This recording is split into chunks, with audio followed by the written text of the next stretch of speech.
Queridos, então a graça e a paz do Senhor Jesus. Amém. Bom rever, principalmente aqueles que não puderam estar presentes na aula passada, né? E, enfim, são os compromissos, né, que a gente acaba assumindo com a igreja e em função disso é natural mesmo que uma vez que outra a gente não possa estar. O que a gente está estudando e qual é o tema para a aula de hoje, né? Justificação pela fé. Justificação pela fé. Semana passada nós comentamos algumas questões, mas eu acho importante a gente voltar agora a fazer algumas recapitulações relacionadas à questão de justificação pela fé.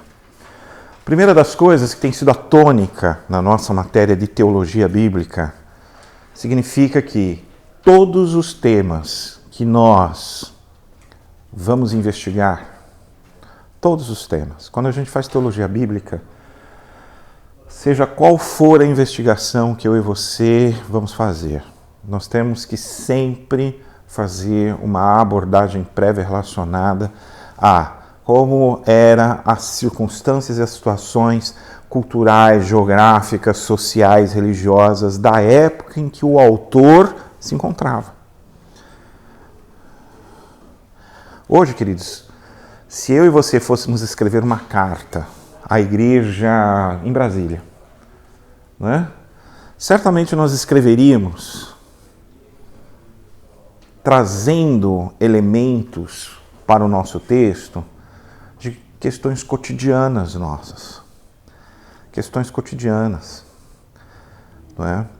Daqui 100 anos, quem ler esta carta vai precisar entender a respeito desses elementos que nós embutimos, ainda que implicitamente, do nosso cotidiano, para poder entender melhor aquilo que eu e você quisermos dizer hoje. Então, o nosso esforço é entender todo esse contexto que cercava o apóstolo Paulo. Tudo aquilo que estava ao redor do apóstolo Paulo, seus contextos, qual é o contexto religioso, o contexto da igreja para o qual ele escreve, os contextos greco-romanos que estão presentes em todas as cartas do Novo Testamento, as peculiaridades da igreja. Então, assim, a igreja é uma igreja de judeus, a igreja é uma igreja de gentios, a igreja foi uma igreja semeada por ele, não foi. Todas essas investigações a gente precisa trazer para o tema. Não é simplesmente abrir a Bíblia lá em Romanos e dizer assim, o justo viverá pela fé. Qual é o contexto? Fora o próprio contexto do texto, que muitas vezes a gente vê que muitas pessoas negligenciam isso, né? Já não fazem a abordagem hermenêutica necessária. Quanto mais as abordagens culturais, da geografia, da questão da igreja. Então, vamos pensar.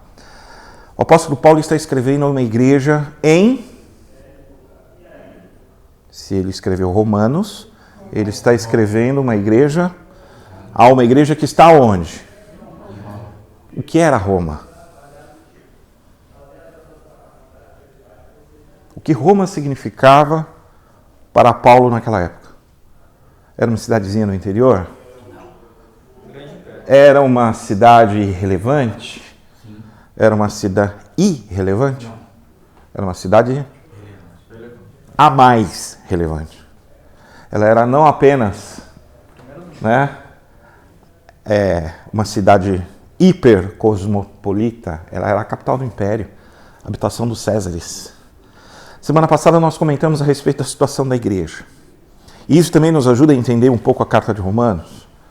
A Carta de Romanos provavelmente foi escrita entre os anos 53, 55.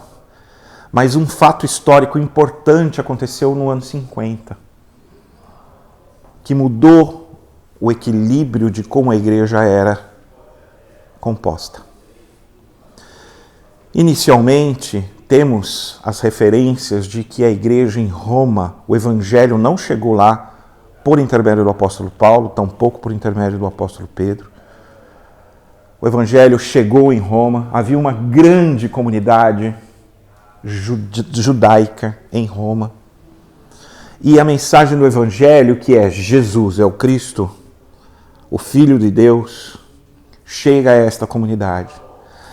Esta comunidade abraça, em certa medida, as boas novas do evangelho, mas uma parte da comunidade judaica não aceita. E começa então a gerar tensões com a parte que aceita.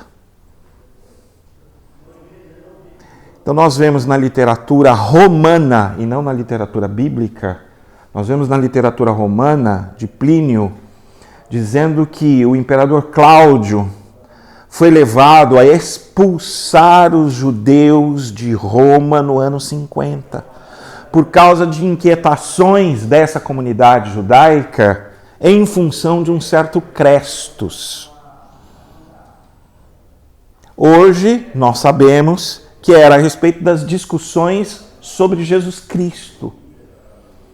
Só que essa comunidade judaica, ela criou uma tensão interna dentro dela tão grande, isso trouxe um problema tão grande que o imperador, à época, no ano 50, Cláudio, então toma uma decisão drástica.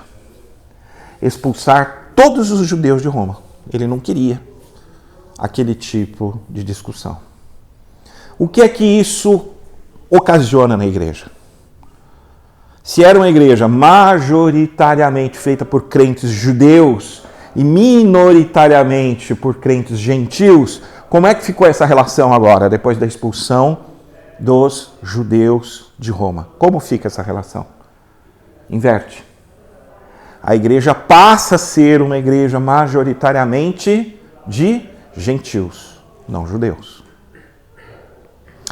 Quando, portanto, o apóstolo Paulo está escrevendo a esta igreja, o cenário é este. Nós temos uma igreja majoritariamente composta por não judeus, uma igreja cristã em Roma, majoritariamente feita por não judeus, mas que já estava recebendo de volta alguns judeus.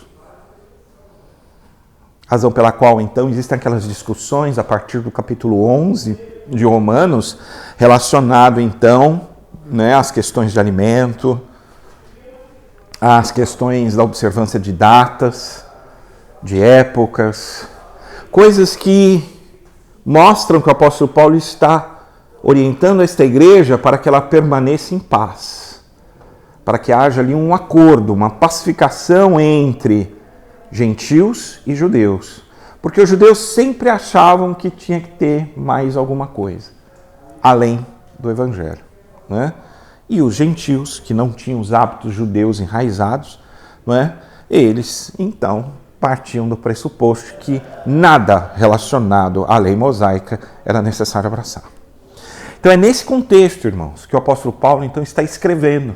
E ele está escrevendo a uma igreja que está na capital do império. E uma das coisas que Roma representa, e uma das coisas que faz com que as pessoas desejem, sobremaneira, ser cidadãos desta Roma, é o fato de que Roma alcançou uma grande segurança e maturidade jurídica.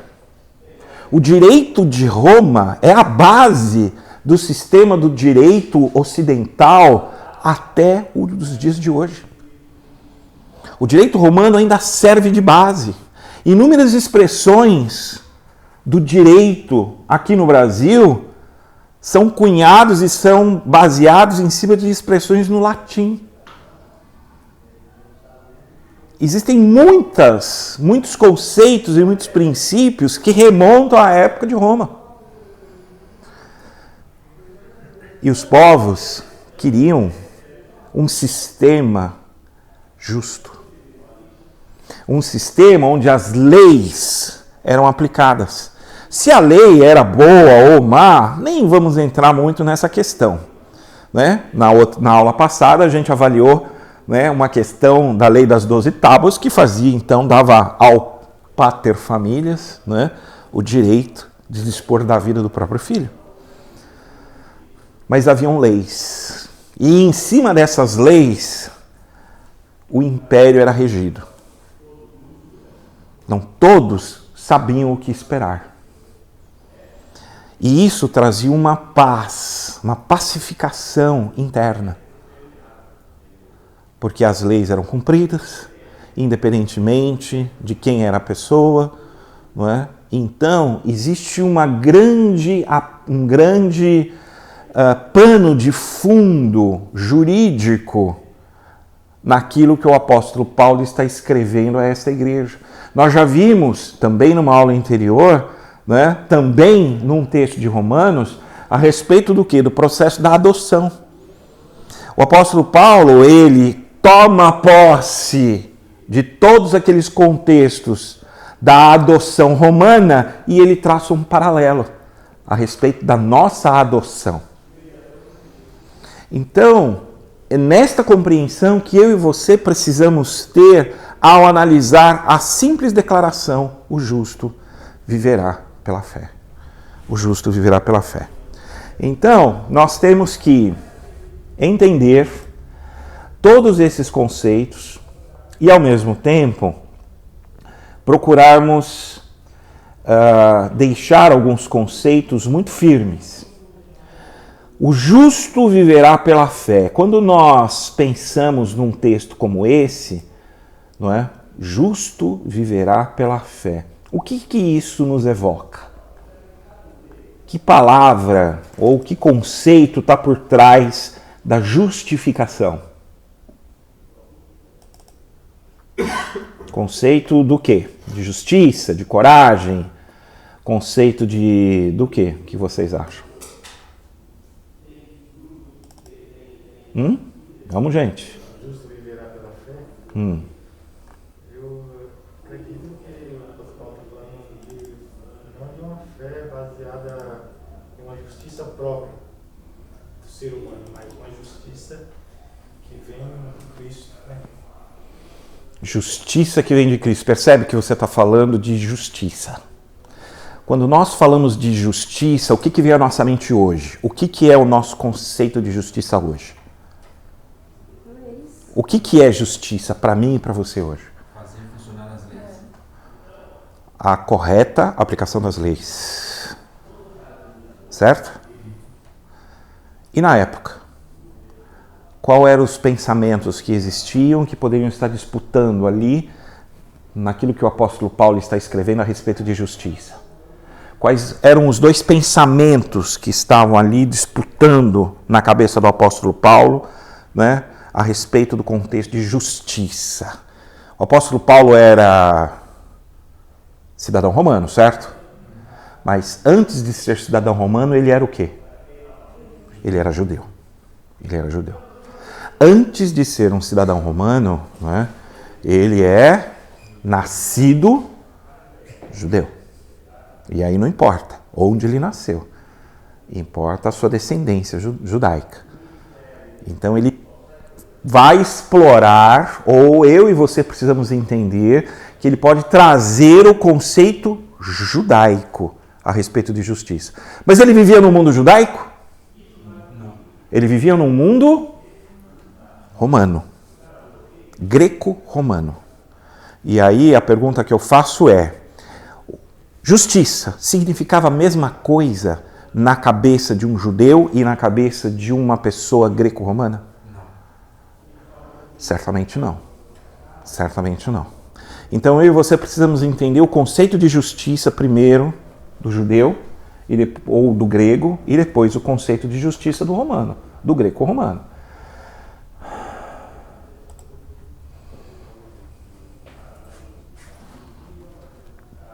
Justiça de Deus revelada.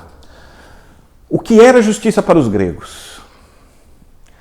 Justiça para o grego era algo que fazia parte da natureza humana. Todos os seres humanos, na visão grega, apoiado por Platão, todo ser humano tinha ao menos 4 virtudes. Nascia com elas. Era a temperança, a coragem, a sabedoria e a justiça. Eram virtudes, sim, que precisavam ser desenvolvidas. Eram virtudes, sim, que precisavam ser aprimoradas, mas você nascia com elas. Na visão platônica, todo ser humano era capaz de compreender o que era ser justo. Todo ser humano poderia desenvolver sabedoria, todo ser humano desenvolveria momentos de coragem e todo ser humano poderia ser temperante. E para os gregos, então, nós não estamos falando de um conceito que nasce da religião. Justiça, para o greco-romano, não está relacionado ao modo de vida religioso. Está relacionado ao modo de vida do ser greco-romano. Portanto, não é um conceito religioso, é um conceito ético, de comportamento. Eu sou romano. Então, dentro de mim existe o conceito da justiça. Portanto, é uma ideia absoluta que envolve a todos. Ou é ou não é. É bem digital. Ou é justo ou não é justo. É uma relação que pode ser medido um indivíduo. Eu pego uma lei e eu meço esse indivíduo de acordo com o proceder dele. Uma ação individual. Portanto, quando eu e você somos colocados lado a lado, no conceito greco-romano, que é absoluto, a gente pode estabelecer entre nós uma escala de pessoas mais justas e menos justas. Por quê? Porque nós todos nascemos com isso. É uma habilidade que talvez a Maria tenha desenvolvido mais do que eu. Que a Ingrid tenha desenvolvido talvez mais do que a Maria. Que o Tobias talvez tenha desenvolvido mais do que a Ingrid. E nós, que aqui ficamos, talvez tenhamos desenvolvido menos.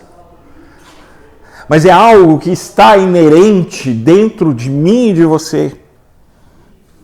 Independentemente da nossa formação religiosa. Portanto, justiça para os gregos é algo que eu posso medir a qualquer um. E estabelecer, ele é mais justo, ele é menos justo, ele é o sinônimo de justiça. Tá? Mas a justiça para os judeus era um conceito diferente. Se o conceito de justiça para os gregos não tinha nada a ver com religião, para os judeus tem tudo a ver com religião. Tudo a ver. Justiça, do hebraico sadik, quer dizer conformidade a uma norma ou a uma lei. Portanto, ao invés de ser um conceito absoluto, ele é um conceito relativo. Depende. Depende da lei. Depende. O que é que a lei fala? O que é que a lei diz? Eu posso ser uma pessoa com comportamentos totalmente questionáveis. Eu posso ser uma pessoa que não exerce misericórdia nenhuma. Eu posso ser uma pessoa que desenvolve um comportamento pessoal que é totalmente questionável. Mas a partir do momento que eu não infrinjo a lei,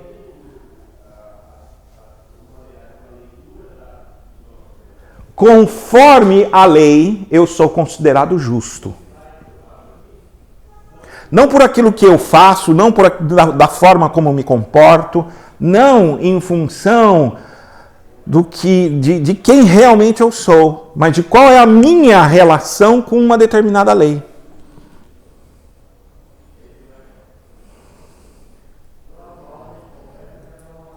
Ficou claro isso? Eu posso ter inúmeras fragilidades. Eu posso ter inúmeras deficiências de caráter. Posso ter ausência completa de virtudes. mas no que diz respeito a uma lei eu a obedeço, então do ponto de vista daquela lei, eu sou o quê? Justo. Não está relacionado com o meu comportamento. Está relacionado como eu me relaciono com a lei.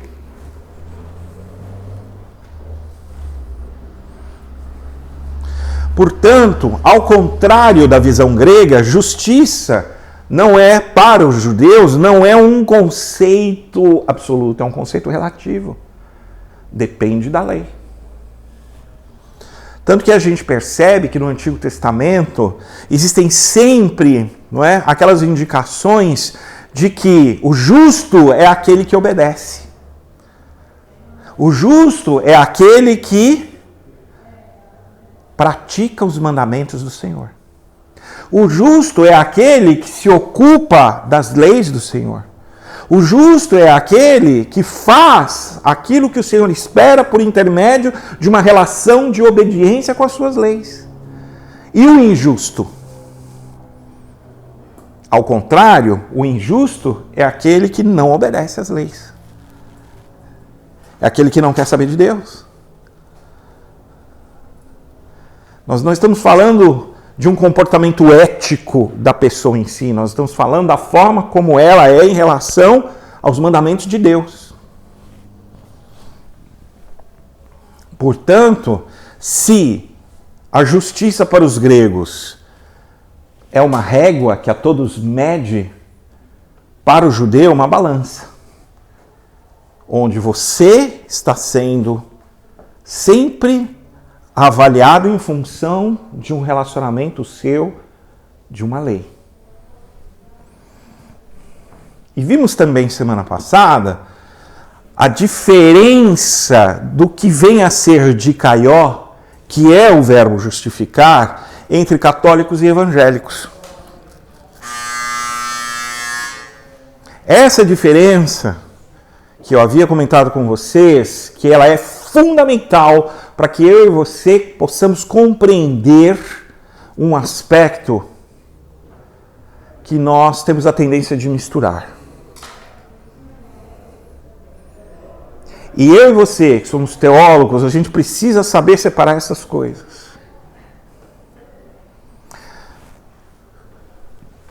Os católicos entendem que o justificar, quando Deus justifica uma pessoa, é trazer para dentro da pessoa uma qualidade ética que envolve o seu comportamento. Há uma transformação na forma como a pessoa age. Se Deus justificou, segundo o pensamento teólogo católico, se Deus justificou o Bruno precisa mostrar uma transformação de vida.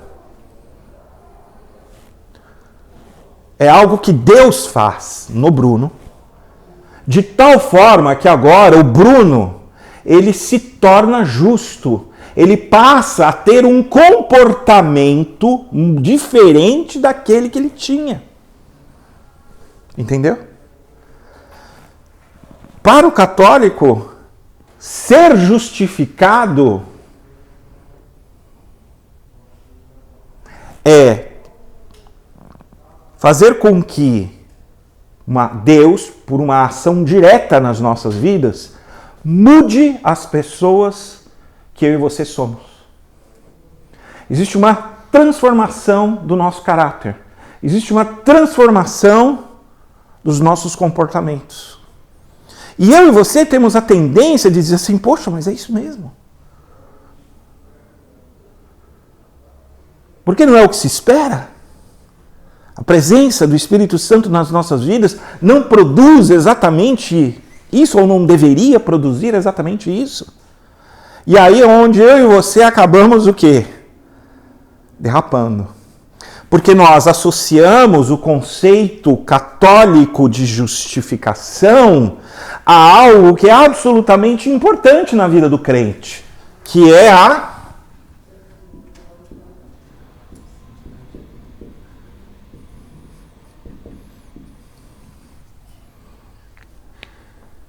busca pela santidade É eu e você nos rendermos a Deus, nos rendermos à ação do Espírito Santo de tal forma que, de fato, eu e você experimentamos uma transformação no nosso caráter. A busca pela santidade nas nossas vidas é algo que visa, de fato, transformar o nosso ser. Então, até aí não tem nenhum problema. O problema é que santidade não é um pré-requisito para a salvação. Santidade é uma consequência da salvação. A salvação vem antes da santidade. E aquilo que o apóstolo Paulo está nos dizendo é que a justiça de Deus manifestada em nós faz com que nós nos tornemos justos. Não, nós sejamos considerados justos diante de Deus. Então, para vocês terem uma ideia, né? A salvação é um conceito e algo que acontece antes da santidade. E o que o apóstolo Paulo está falando de justificação, e aí o Langston nos ajuda a entender, a justificação pela fé, ela está aqui e não aqui. A justificação pela fé é algo que está intimamente ligado, o conceito evangélico de justificação pela fé é um conceito que está intimamente ligado à salvação. Embora a santidade seja algo importante, desejável e necessário para as nossas vidas. Diferentemente dos católicos, para os evangélicos, significa que Deus, de graça, pela sua graça, de forma gratuita, sem exigir nada em troca, passa a nos considerar justos em função do quê? Da nossa fé.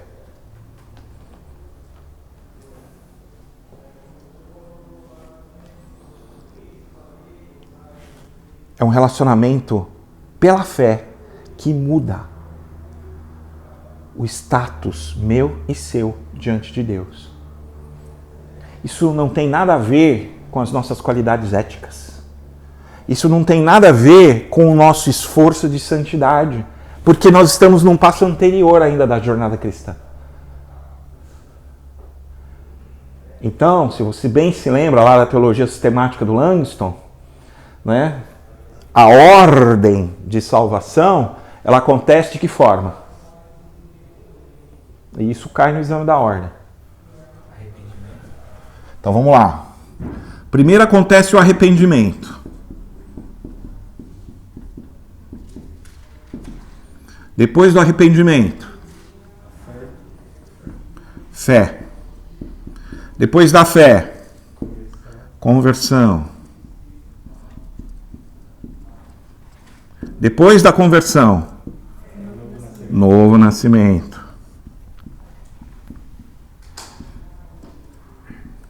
E junto com o novo nascimento, o que acontece? A justificação pela fé.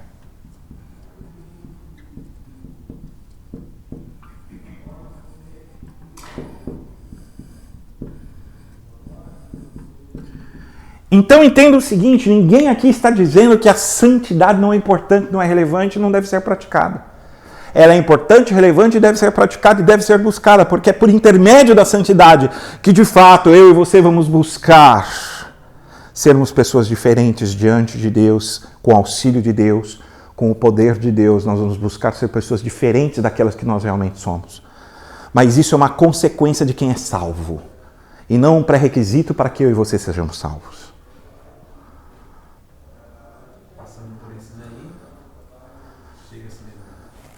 Após essa sequência, então, você vai chegar na santidade. Então, o conceito evangélico está aqui. Ao passo que o conceito católico implica em estar aqui. E muitas pessoas chegam nas nossas igrejas com o conceito católico. Muitas pessoas chegam nas nossas igrejas lutando e sem a menor compreensão, porque ela fala assim, eu tenho dúvidas a respeito da minha salvação. Eu tenho dúvidas a respeito da minha salvação, por quê? Porque eu ainda continuo pecando. Porque existem coisas em mim que não foram transformadas. Porque eu ainda percebo aquilo que o apóstolo Paulo percebe também, e aquilo que ele narra, graças a Deus, ele narra ali em Romanos capítulo 7, aquela luta que existe entre os membros do seu corpo. Eu quero fazer isso, não faço. E aí as pessoas chegam na igreja vindo da teologia católica, e a gente então fala de uma salvação pela fé, de graça, e a pessoa ela fala assim, mas como? Mas como isso pode acontecer? Eu preciso antes me santificar. Eu preciso antes de ser aceito por Deus, eu preciso me consertar. Antes, e queridos, é depois, e não antes. Então nós estamos com pessoas dentro das nossas igrejas que estão vivendo em conflito no que diz respeito aos conceitos de justificação pela fé, porque vieram da Igreja Católica e elas estão ainda dentro daquele conceito que estudaram e que lhes foi passada de que a salvação é algo que somente acontece quando ocorre simultaneamente uma grande transformação no caráter e no comportamento de uma pessoa. E aí quando uma pessoa ela se entrega a Jesus num dia e durante a semana ela desenvolve todas aquelas vontades do velho homem. Ela quer voltar a fumar, ela quer voltar a beber, e ela fala assim, meu Deus, eu não me converti. Eu não me converti. Porque se de fato tivesse ocorrido a minha conversão no domingo, hoje eu estaria sem vontade de fumar. Hoje eu estaria sem vontade de beber. Eu quero dizer a vocês que isso pode acontecer. Existem inúmeros testemunhos de pessoas que relatam que no momento da sua conversão, elas foram libertas do vício. Graças a Deus por isso. Graças a Deus por isso. Só que nós não podemos pegar elementos e experiências pessoais e transformar isso numa regra. E aí então a gente pega aquele caso espetacular de salvação e a gente fala assim, todo mundo tem que ser assim. E não é. Porque, queridos, é a minoria em que isso acontece. Porque a maioria das pessoas, elas aceitam a Jesus genuinamente nos domingos e na segunda-feira, a hora que elas vão encarar a vida, entendeu? Todos aqueles sentimentos que estavam ali escravizando aquela pessoa, ela tem que lutar contra aquilo. Ela precisa lutar. Então ela fumava, chega lá na segunda, ela até faz de conta, não, agora eu me converti, beleza e tal. Chega na terça-feira, ela já está suando frio, entendeu? Porque ela não fumou ainda. Ou porque ela não bebeu. E aí ela começa a colocar em dúvida o quê? A salvação. Sendo que a salvação independe se ela fuma ou se ela não fuma. Independe. Porque a salvação é pela fé. Não é pela abstinência de álcool. Não é pela abstinência de fumo. Vocês conseguem entender isso? Ah, pastor, mas não é verdade que se a pessoa, se ela se converte, o que a gente espera dela é que ela largue os vícios? É verdade. Mas isso é uma realidade a partir do momento que já aconteceu a salvação, irmãos. E não pré-requisito para tal. Porque a salvação é de graça. Isso muda a nossa soteriologia. Isso muda a forma como eu e você entendemos a respeito da graça. E vamos combinar aqui entre nós, né? Se tem um povo que adora fazer julgamento se a pessoa é salva ou não, é um povo chamado de evangélico, não é verdade? A gente fica olhando as atitudes da pessoa e fala assim, camarada ainda está de piercing. Esse aí não se converteu, não. Camarada veio no domingo, aceitou Jesus, foi lá, chorou, se entregou, houve de fato, né? Aí no domingo seguinte ele ainda está com piercing no olho. Ainda está aqui com piercing no nariz. Ou então foi com uma roupa, né? Caso mais de mulher que a gente julga, né?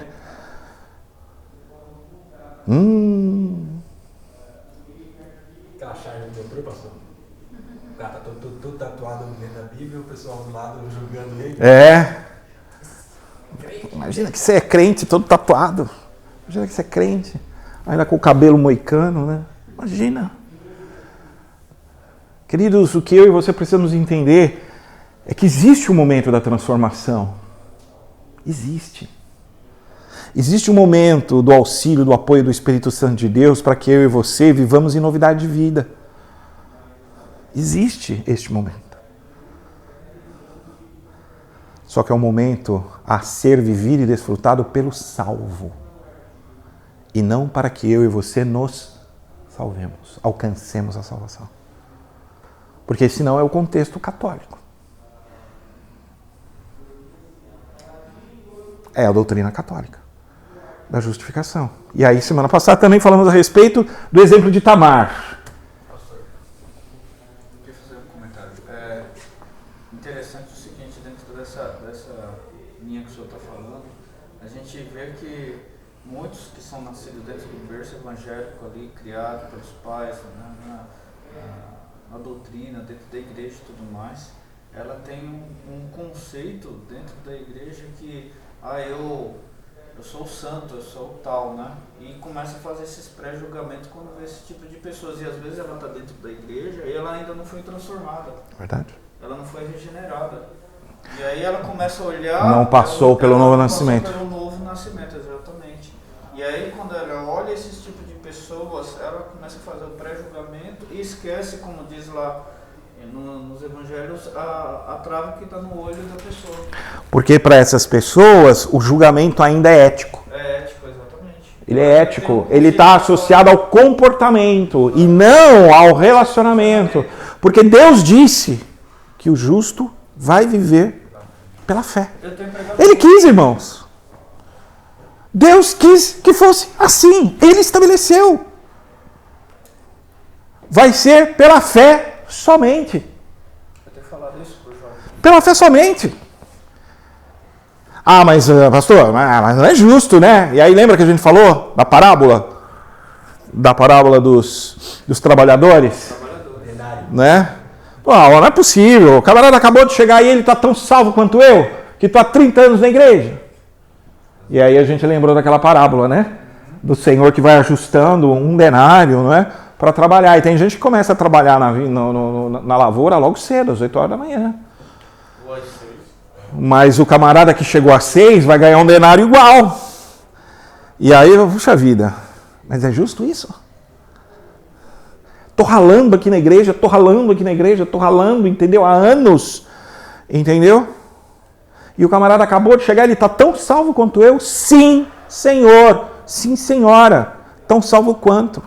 Se Jesus vier naquele dia, os dois capazes de serem levados ao céu de mãos dadas. Porque, queridos, nós temos a tendência de trazer a justiça para o campo da ética. Mas Deus não trouxe a justiça dele para o campo da ética. Aliás, a lei mosaica nos ensina isso. É por isso que a lei mosaica não gera vida, ela gera morte. Este é o grande ensinamento de Deus a respeito da lei mosaica. Por isso que o apóstolo Paulo vai falar que a lei mosaica nos serve de pedagogo. Porque ninguém pode ser salvo pela lei. Pela lei no sentido de uma conformidade ética, de mudar o comportamento. Ninguém pode. Por quê? Porque ninguém é capaz de obedecer a todos os requisitos da lei. E quando eu peco em um único requisito, eu sou condenado em toda ela. Então, a gente vive tentando trazer o contexto da justificação, que está relacionado ao novo nascimento, para o campo da ética. E Deus não estabeleceu desta forma. Ele estabeleceu que o justo viveria pela fé. Ele seria justificado pela fé. A gente quer fazer a nossa própria justiça, né? Nossa própria maneira de ser. Então, ele não nos torna justos para nos salvar. Ele nos considera justos. E a partir do momento que ele nos aceita e, portanto, estamos salvos, aí então ele nos leva a uma compreensão a respeito da sua vontade. E esta compreensão paulatina a respeito da vontade de Deus para a minha vida e para a sua vida que nos leva a um caminho de santidade. E é esta busca para com Deus que vai fazer com que a minha vida seja paulatinamente transformada. Diga. Essa parte da santificação, aquele versículo que o apóstolo Paulo fala, desenvolver e trabalhar a vossa salvação, está relacionado à santidade, né? Desenvolver. O desenvolvimento. Exercitar a sua salvação. Ela está relacionada à santificação, santidade. Exatamente isso. E aí então nós vimos o exemplo, né, de Tamar. Exemplo clássico, está lá em Gênesis 38, né? Você há de se lembrar, né? Tamar era nora de Judá. Nora de Judá. Casada com um dos filhos de Judá. E esse filho morreu e Tamar não tinha descendência. Ela tinha direito a essa descendência pela lei do levirato. Ela tinha direito. Pelo contexto que a gente percebe, nenhum outro filho de Judá teve essa possibilidade de gerar descendência, então cabia ao próprio Judá. E com o desenvolvimento do texto, a gente vai entendendo que ele recusa. E aí então Tamar arma uma situação. Não é? Ela se produz como se fosse uma prostituta e vai ali para cima de Judá, fica com o bordão dele e engravida dele. 3 meses depois, Tamar aparece no meio da família grávida. Judá fala assim, adultério. Isso é um caso de adultério. E conforme a nossa lei, uma mulher está sujeita a ser apedrejada por causa do adultério. Então ele, como patriarca da sua tribo, ele vai julgar o caso. Traz Tamar. Ela está ali para ser julgada a respeito de adultério. E então Tamar mostra o bordão. Eu engravidei deste homem. Do homem que é dono deste bordão. Judá então cai em si. E ele declara o quê? Tamar culpada ou justificada? Por quê? Se de fato ela acabou tendo uma relação sexual por interesse. Por que ela foi justificada? Porque a lei estabelecia que ela tinha esse direito. E a partir do momento que ela agiu conforme esse direito, Judá a considerou, não é, uma pessoa justa. A absolveu. Justiça é um conceito de relacionamento. Na Bíblia, nos Evangelhos, no Novo Testamento, justiça é um relacionamento. Quem cumpre as exigências que lhe são impostas pelo relacionamento e que se encontra, é considerado justo. Não é uma palavra que designa o caráter ético, Justiça não está relacionado ao meu comportamento, o que eu faço ou deixo de fazer. Está relacionado com a minha fidelidade a um relacionamento colocado por uma lei. Da mesma forma, ainda hoje, o conceito de justiça repousa no relacionamento que temos entre Estado e sociedade. Não é verdade? O Estado estabelece as leis. E nós, sociedade, nos cabe o quê? Nos relacionarmos com essa lei. Certo? O camarada xinga. O camarada é violento. O camarada mente. O camarada, mas ele, perante o Estado, ele cumpre todas as leis. Ele vai ser julgado de que forma perante o Estado? Mesmo sendo mentiroso, um agressor, ele vai ser considerado como perante o Estado? Como um camarada que não tem pendência nenhuma. A hora que puxa a capivara do cara, né? Tá tudo negativo. É um cara mau, Tobias. O camarada é um cara ruim. Mas no que diz respeito às leis, ele obedece.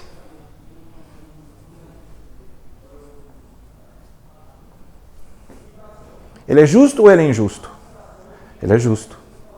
Segundo qual conceito? O conceito de relacionamento com a lei. Ninguém está entrando no mérito, entendeu? Se ele é uma pessoa boa ou má.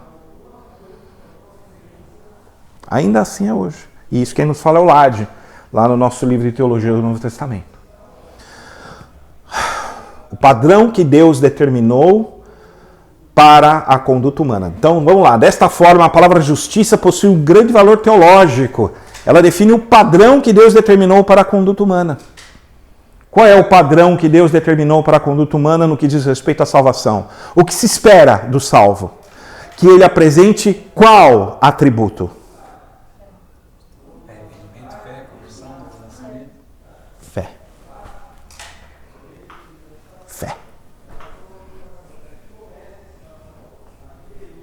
Foi isso que Deus estabeleceu. Foi isso que ele determinou. Fé. Ele já tinha estabelecido 613 mandamentos anteriormente na lei mosaica, ok?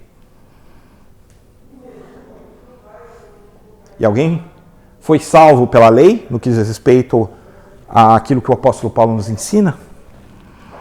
Por quê?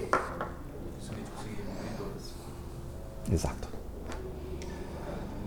Exato. Então, o conceito neotestamentário de justificação é um conceito baseado na fé. Apenas. Apenas. Apenas na fé. Interessante que para o judeu existe esse conceito do Yezer Hará e do Yezer Hatob. Que nós muitas vezes trazemos inconscientemente esses conceitos para dentro da igreja.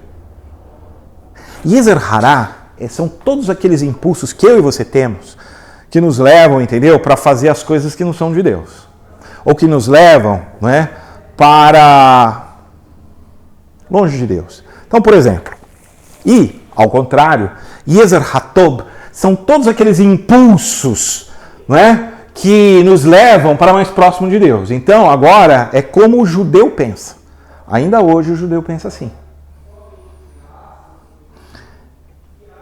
Que ele está sujeito, não é, a impulsos que são bons e a impulsos que são maus. Lembrando um pouco Romanos capítulo 7. E aí, eu vou ser justo ou injusto? Depende. No conceito judaico, depende. Faz os dois, depois se compensa fazendo mais do bem. Uma coisa que judeu é bom. Crédito e débito. Né? Então, se eu acedo a um Yezer Hatob, eu ganho um pontinho positivo. Se eu acedo para um Yezer Hará, eu ganho um pontinho negativo. E aí, num determinado momento, eu fecho a conta. Se eu estou negativo, eu sou injusto. Se eu estou positivo, eu sou justo. Então, aqui, os impulsos maus, não é? Impulso mau é a mentira, Impulso mal é a ausência de misericórdia, a falta de amor. São exemplos de Yezer Hará. Já Yezer Hatob, assim, é a oração, a leitura da palavra, a prática da bondade, da misericórdia, da justiça, não é? Então, esses impulsos vão, né, me disputando, e na medida em que eu vou cedendo... Algumas informações. Uau! E no momento em que eu vou cedendo, ora para o mal, ora para o bem, eu vou gerando o quê? Uma contabilidade de créditos e débitos. Até que Deus decide puxar a ficha. Chega. E aí, neste dia, se a coluna de débitos era alimentada, né, ou a coluna de débitos era alimentada, né, pela negligência à Torá, pelos atos egoísticos e a falta de misericórdia. Se no momento que Deus puxou a minha ficha, ou seja, eu deste mundo fui, né? Ele vai olhar para mim e vai dizer assim, vamos ver aqui, débito, débito, débito, débito, débito, débito, débito, débito, débito, débito, crédito. Débito, débito, débito, débito, débito, débito, débito, débito, crédito. Débito, débito, débito, então você é injusto. Você é injusto. Uma má ação elimina uma boa. Exato. Exato. Por outro lado, se a hora que Deus me chama, Ele observa em mim, não é? O estudo da Torá, a caridade, atos de misericórdia, né? Então, crédito, crédito, crédito, crédito, crédito, débito. Crédito, crédito, crédito, crédito, crédito, crédito, débito. Aqui você mentiu. Crédito, crédito, crédito. Isso é justo. Portanto, esta visão judaica de ora pender para Yezer Hará, ora pender para Yezer Hatob, é um conceito que muitas vezes está implícito em nós dentro da igreja.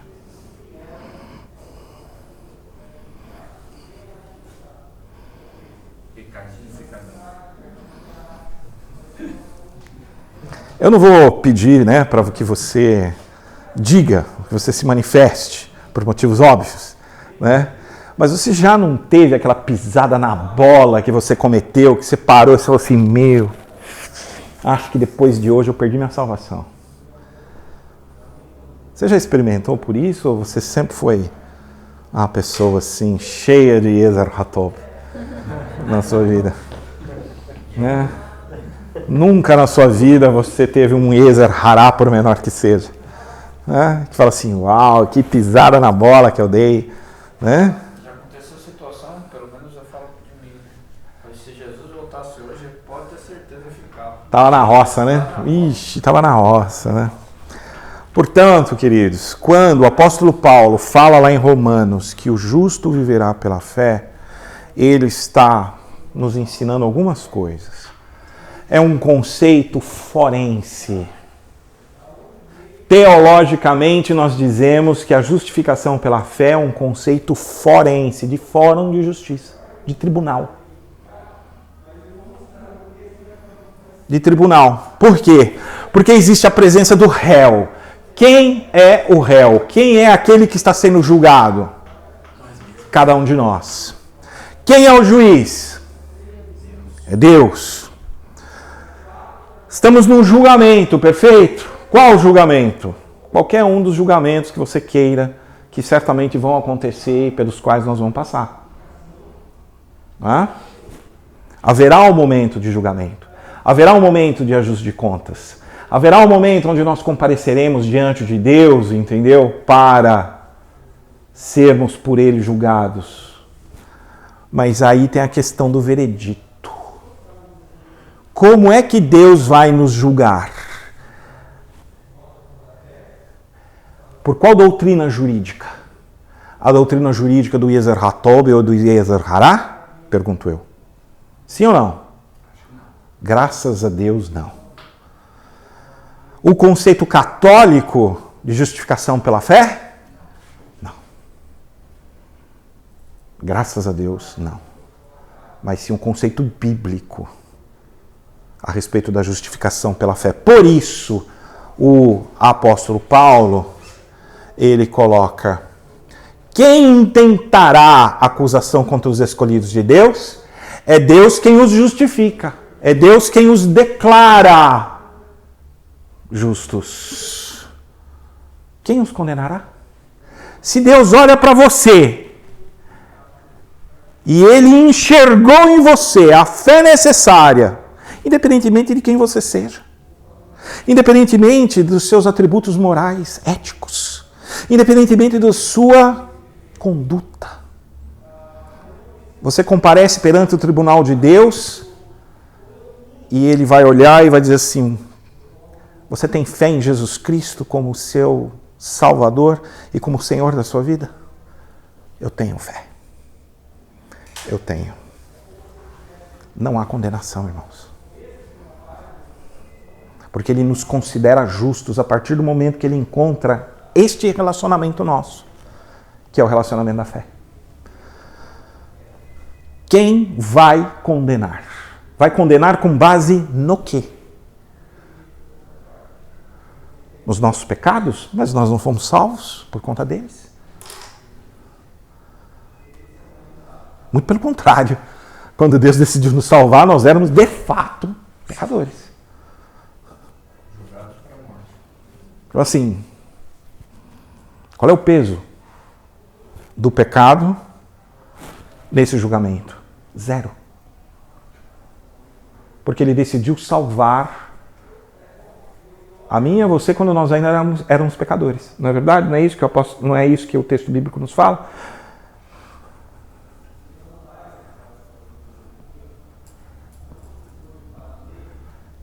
Deus prova o seu próprio amor pelo fato de ter Cristo morrido por nós, sendo nós ainda?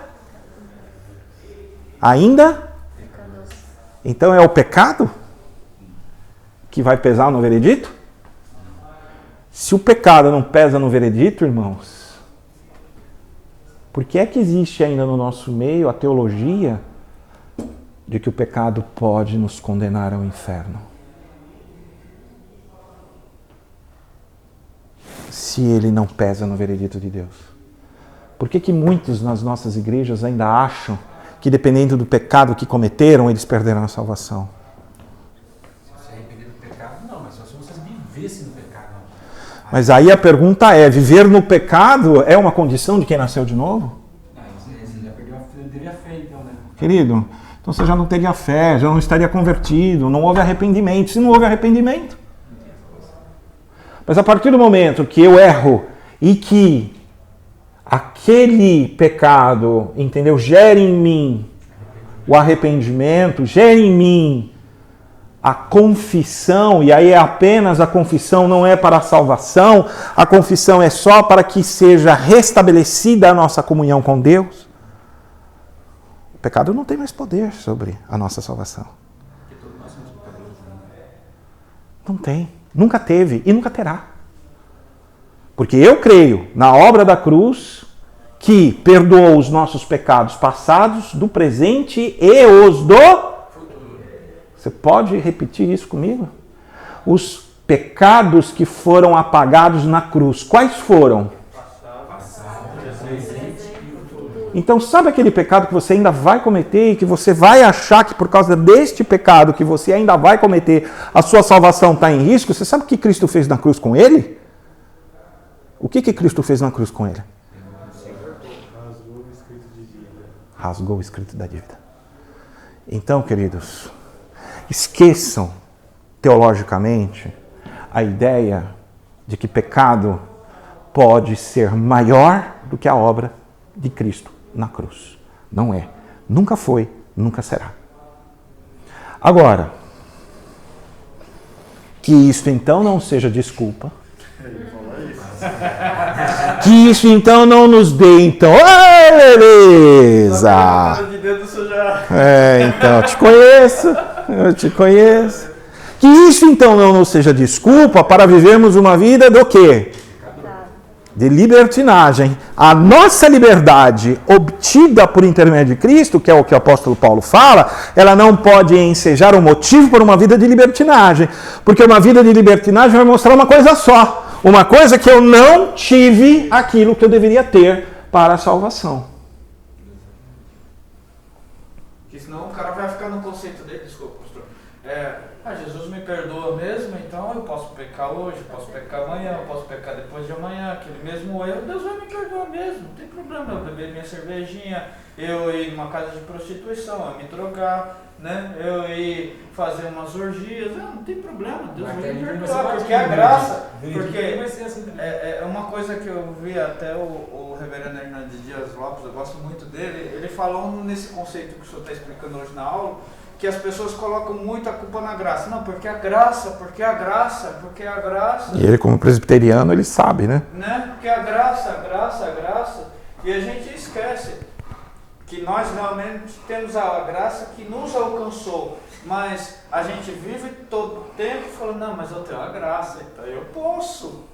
É a famosa libertinagem. É a libertinagem. Só que a libertinagem revela o quê? Revela que não houve o arrependimento, fé, conversão e novo nascimento. Entendeu? Então nós vamos de uma forma entender de forma simplificada. O salvo peca. Ele peca. Ele peca. Só que o pecado na vida do salvo traz o quê? Alívio? Traz aborrecimento. Traz tristeza. Traz constrangimento. Esta é a prova de que de fato as nossas vidas pertencem ao Senhor. Porque quando a gente erra e tem consciência do pecado, isso produz em nós o quê? Uma tristeza, um peso. Não interfere na nossa salvação. Não interfere, mas causa um peso, uma tristeza. Rompe a nossa comunhão com Deus. Então nós temos que nos ajoelhar diante da presença do Senhor, confessar os nossos pecados, restabelecer o nosso acesso até a presença de Deus e procurar não pecar mais. Isso é tão interessante, pastor, que o senhor está falando, que eu vou falar de uma experiência minha. Eu estava escalado para trazer a palavra de Deus naquele domingo e 2 dias antes aconteceu uma situação na minha vida que eu errei, que eu falei diante de Deus, eu falei, Senhor, domingo eu vou trazer a tua palavra. E eu estou assim desse jeito. O Espírito Santo veio bradando no meu coração. E você ainda teve 2 dias, né? E quando é no dia? Exatamente. E quando é no dia? Que você sobe assim no púlpito, assim, seu coração apertado. Como que eu vou pregar desse jeito, Senhor? Com esse peso nos meus ombros. E o Senhor fala assim, filho, esse teu pecado eu já levei. Então, isso é tão gostoso você ouvir isso do Espírito Santo. E naquele dia, Deus ainda teve misericórdia. 2 almas aceitaram a Cristo. Misericórdia, total. E agora imagina se eu estava a ponto de ligar para o pastor, esse domingo eu não vou pregar, não estou bem. E já pensou se eu não trouxesse a mensagem de Cristo? Tudo bem, tem outros pastores para pregar, mas é aquelas 2 vidas que o Senhor queria restaurar. Através, né, talvez da sua vida, através de uma mensagem que Deus colocou no seu coração, né, pastor? E isso é muito sério que o senhor está falando hoje. Muito sério. Então, obviamente que eu ponho a ênfase porque existe uma soteriologia muito extremamente condicionada ainda aos comportamentos. E isso é antibíblico. Mas a libertinagem é comportamento de quem não é salvo. A justificação é um evento escatológico. Por que é um evento escatológico?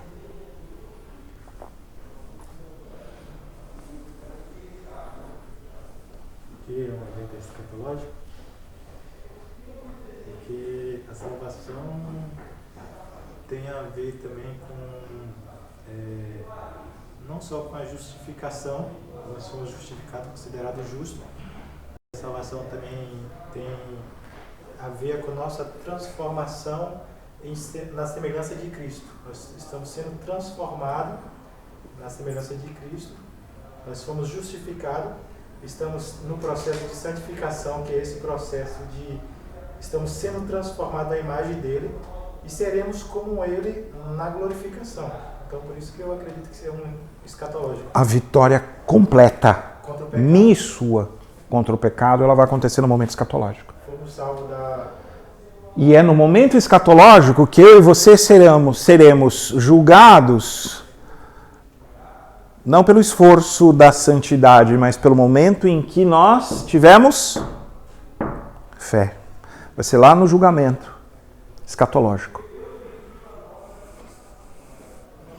Então, queridos, nós vamos comparecer perante o juiz? Vamos. E aí ele vai olhar. Nenhuma condenação há. Nenhuma condenação há. O que eu vejo aqui foi justificado pela fé. Todos os erros do Tobias estão apagados aqui com o sangue do meu filho. Não vejo os erros dele. Eu vejo que ele demonstrou a fé no meu filho. Nenhuma condenação há.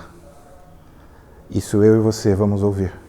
Tem gente que tem aquele pensamento, né, de que Deus vai mostrar, né, os melhores momentos da nossa vida, né, ainda na frente de todo mundo, né, só pra gente passar bastante vergonha, né, bastante vergonha, né. Ele vai olhar e ele vai ver assim, nenhuma condenação há, nenhuma condenação há. O sangue do meu filho apagou. O que estava escrito aqui eu não sei, mas eu vi que o sangue do meu filho apagou. O sangue de Jesus apagou. O sangue de Jesus apagou. E isso só aconteceu porque eles tiveram fé. Então não há nenhuma condenação. Nenhuma condenação. Nenhuma condenação.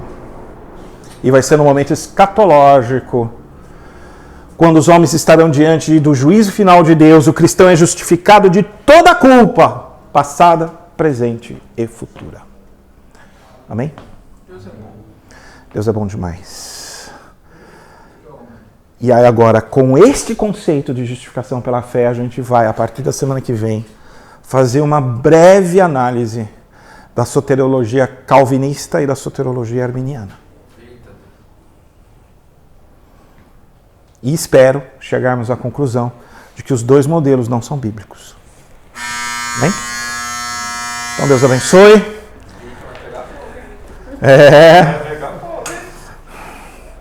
Que Deus nos abençoe.